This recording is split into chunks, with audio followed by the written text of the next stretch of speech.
acuerdo al que hemos alcanzado con el Partido Popular, con el Gobierno, debo reconocerles que es incluso mejor de lo que esperábamos.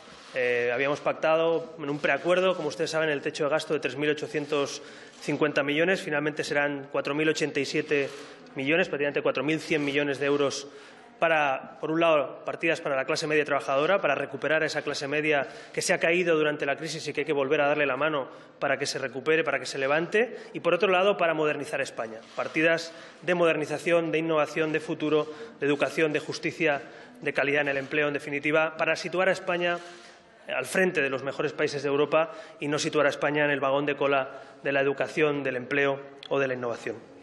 En esa primera parte de medidas, debo decirles también, además de ahora les explicaré con detalle esas principales partidas que hemos acordado, pero sobre todo quiero que quede muy claro que esto es importante también, porque por eso es una buena noticia. Son los primeros presupuestos después de muchos años sin recortes sociales. Se acabaron los recortes en sanidad, en educación, en dependencia. De hecho, incrementan ligeramente algunas de esas partidas a pesar del ajuste en el techo de gasto. Y, por otro lado, los primeros presupuestos también sin volver a meter la mano en el bolsillo de la clase media, es decir, sin impuestos, sin nuevos impuestos que han quedado apartados de este presupuesto y, además, un punto fundamental de aquel acuerdo, que es no se toca el IRPF otra vez, no se vuelve a subir el IVA. Así que me parece que esos dos elementos son determinantes. No hay más impuestos, se mejora, se distribuye mejor el gasto y la inversión en políticas más productivas y, sobre todo, no hay recortes, porque yo creo sinceramente que este país ya no podía soportar más recortes allí donde más duele, que es en la inversión social. Les voy a detallar brevemente, luego les entregaremos ese cuadro para que vean concretamente las partidas presupuestarias que hemos pactado con el Gobierno, pero dos grandes grupos de reformas y de cambios. El primer grupo le hemos llamado partidas para la clase media trabajadora, para recuperar a la clase media y trabajadora. Hay 1.915 millones, de esos 4.000 se destinan a la clase media y trabajadora. Y, por otro lado, les explicaré después, 2.000 millones, más de 2.100 millones para modernización de España. Estamos hablando de justicia, estamos hablando de I+D+I, estamos hablando de empleo, de lucha contra la precariedad, de políticas activas, de complemento salarial, en definitiva, de una modernización de nuestra economía. Como les decía, en ese primer apartado entra esa tarifa plana, ese primer bloque de recuperación de la clase media. Tarifa plana para autónomos, 480 millones de euros es lo que supone, se extiende de 6 meses a un año. Los emprendedores de este país tienen hoy una buena noticia, no se les va a quitar a los 6 meses la tarifa plana, se va a extender a un año y eso es una buena noticia. Aumento de los permisos de paternidad, esto ya se puso en marcha a partir del 1 de enero, pero tienen que verse ya reflejados en los presupuestos. Seguro que también muchos padres, veo aquí algunos, han disfrutado y están disfrutando ya de un incremento en los permisos de paternidad y, en definitiva, para esas familias nuevas, en definitiva, que quieren también colaborar y que su familia pueda tener más facilidad para tener hijos. Por otro lado, también complemento salarial joven, una de las medidas también que hemos peleado. Finalmente habrá 500 millones de euros para complementar los salarios más bajos para nuestros jóvenes. España es el país con más precariedad, España es un país con 7 millones de personas que trabajan pero no llegan a final de mes, y especialmente los jóvenes menores de 30 años son los que más sufren este dato. Por tanto, complemento salarial juvenil también se incorpora en esta tabla y en este presupuesto. Parados de larga duración. Saben ustedes que es uno de los dramas que viven muchas familias en este país, que están parados, que buscan trabajo, pero a pesar de que pasa el tiempo no lo encuentran. Bien, pues también hay una partida para orientación, para reorientar a los parados de larga duración en este presupuesto. Otro tema importante que había quedado en el cajón porque el Gobierno no lo había reconocido durante muchos años, ¿no? En España hay pobreza infantil. Por mucho que se niegue, hay gente que tiene hijos a cargo y es pobre. Y, por tanto, creo que es mucho mejor reconocer el problema que no taparlo. Y, por fin, el Gobierno acepta que hay pobreza infantil y acepta que hay que poner 340 millones de euros para hijos a cargo de familias pobres. Hay gente, como les digo, que no puede llenar la nevera, hay gente que no puede pagar los básicos para su familia, para sus hijos, y cuando uno tiene hijos a cargo, si lo pasa mal, un país no le puede dar la espalda.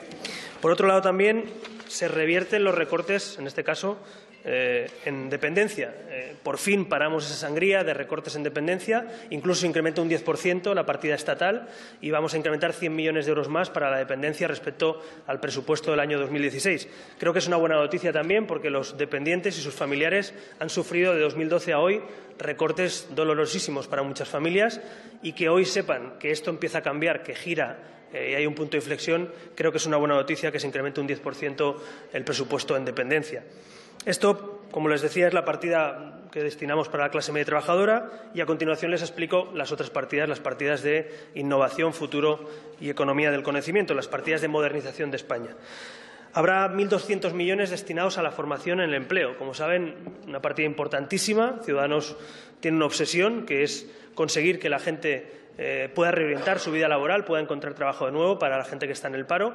Vamos a poner en marcha un cheque formación, que, como saben ustedes, es competencia también compartida con las comunidades autónomas. Habrá que coordinar esas políticas, pero es importantísimo que libremente la gente que está en el paro pueda reorientar su vida laboral y tenga un cheque formación. Me parece que es un cambio de política, un modelo más europeo, un modelo más libre, en el que no está todo en manos del monopolio sindical o patronal, sino que pasa a ser la persona en el paro el protagonista de la política activa.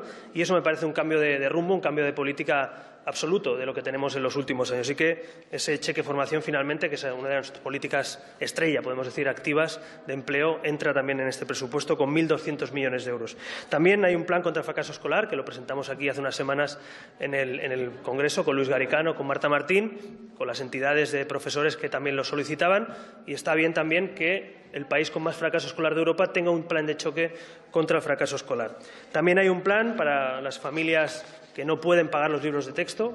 Nos gustaría que fuera todavía mucho más, porque esto también depende en buena medida de las comunidades autónomas, pero por lo menos también se reconoce en este presupuesto que los libros de texto empiezan a ser también un derecho para las familias. No es simplemente un capricho, porque no hay nadie que pueda estudiar sin acceder a los libros de texto, ¿no? Finalmente, también partidas para la innovación. Como saben, es otra de nuestras banderas, de nuestras reivindicaciones. España deja de recortar en I+D+I y empieza a reinvertir en I+D+I. Esa es una buena noticia para la modernización de nuestro país, para nuestras empresas, para nuestras startups. Va a incrementarse un 4% la partida en I+D+I. Saben que nuestro objetivo es alcanzar un fin de legislatura y equipararnos a otros países europeos. Aún estamos lejos, pero un incremento en vez de un recorte es un cambio de política. Es una política que gira 180 grados y el Gobierno nos ha concedido también esa política, ese cambio de política que nosotros consideramos fundamental. Habrá 500 millones, por tanto, para esa red Cervera, para esa red de transferencia tecnológica, y también 100 millones para la economía digital, para modernizar nuestra economía en el ámbito digital. En definitiva, 600 millones de euros para I+D+I. En vez de recortar, empezamos a incrementar las partidas de futuro. Y, finalmente, un plan de lucha contra el fraude fiscal. Aquí, además, tenemos a Paco de la Torre, que lleva años defendiendo que para luchar contra el fraude fiscal hace falta invertir también en la lucha contra el fraude, porque luego recaudas mucho más. Así que hay 100 millones de euros destinados a reforzar el trabajo en la lucha contra el fraude, y es una buena noticia para los que cumplen y es una mala noticia para los que incumplen, ya lo sabemos, ¿no? Pero que los que cometen fraude o corrupción, pues sepan que va a haber más medios para vigilarles, y que los que cumplen sepan también que sus impuestos no se van a ir por las alcantarillas.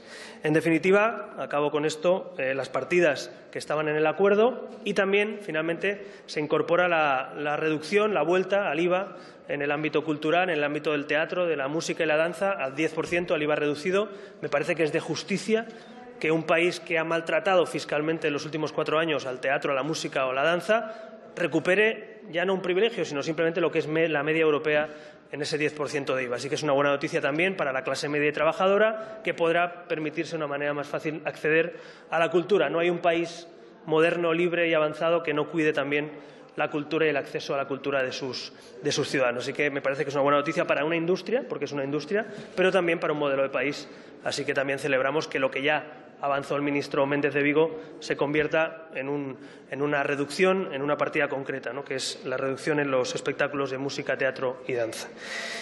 Y, finalmente, como les decía, la suma total son 4.087 millones de euros. Aquí son las partidas que hemos negociado Ciudadanos, digamos, en clave económica, en clave presupuestaria. Pero, por suerte, como les decía, se han incorporado también, y aún nos falta conocer el detalle, que mañana el Gobierno dará las cifras concretas, en un plan de infraestructuras nacional, que también estaba en el acuerdo, como ustedes saben, en el punto 21.